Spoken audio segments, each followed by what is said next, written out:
Good God, that is what you call a cliffhanger, if I've ever seen one ever.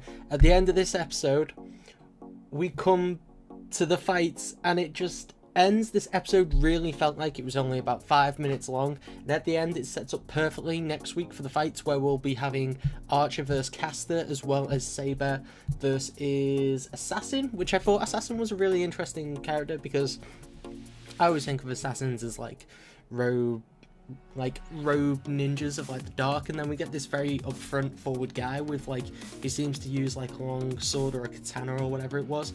Just interesting character design, so I'm interested to see what sort of ability and fighting style he's got.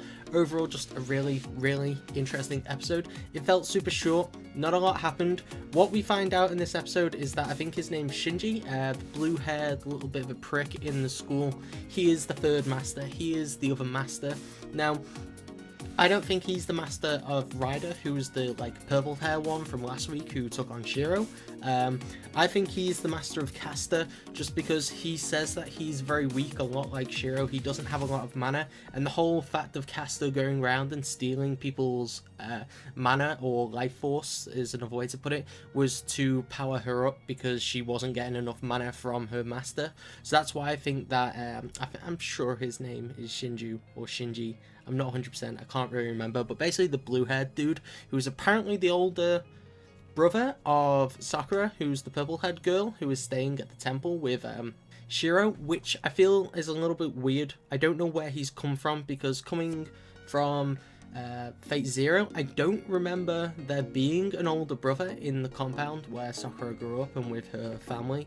So I'm curious about his backstory and where he came from. Maybe I'm just overlooking that, but really interesting, because that's personally where I feel like that's gonna go. And then in this episode, basically what happens is Caster ends up basically, I'm not sure what you'd really call it, but she basically lures Shirou to this like impenetrable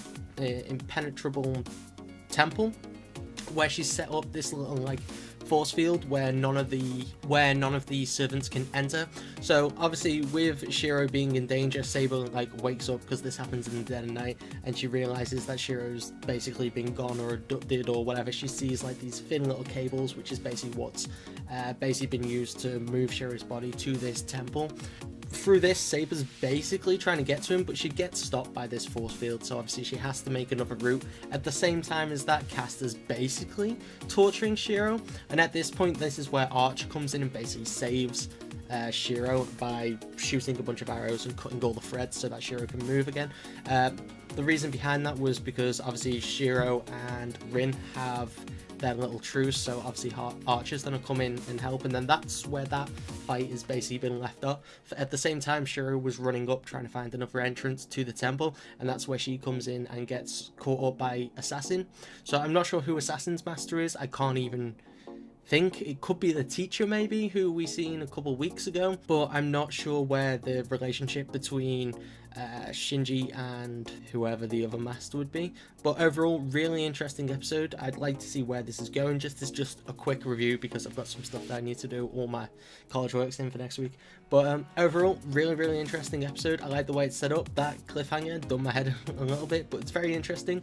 I like the fact that we get a bit more interaction between the characters as well. I like the fact that we have Rin and Shirou like working together again when they were walking around the school trying to find the little seals for the barrier which was around that school, which I thought was nice, because obviously Rin has feelings for Shirou, and I like that they're progressing that.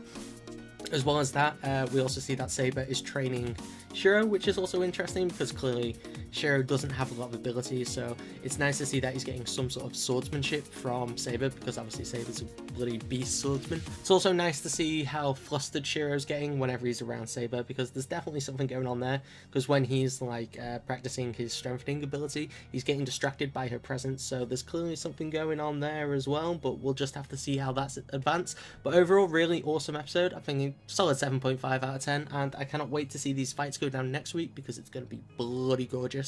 Let me know in the comments what you thought, and remember to like, comment, subscribe, and all that great stuff, and I shall see you soon. I've been Harry. Goodbye.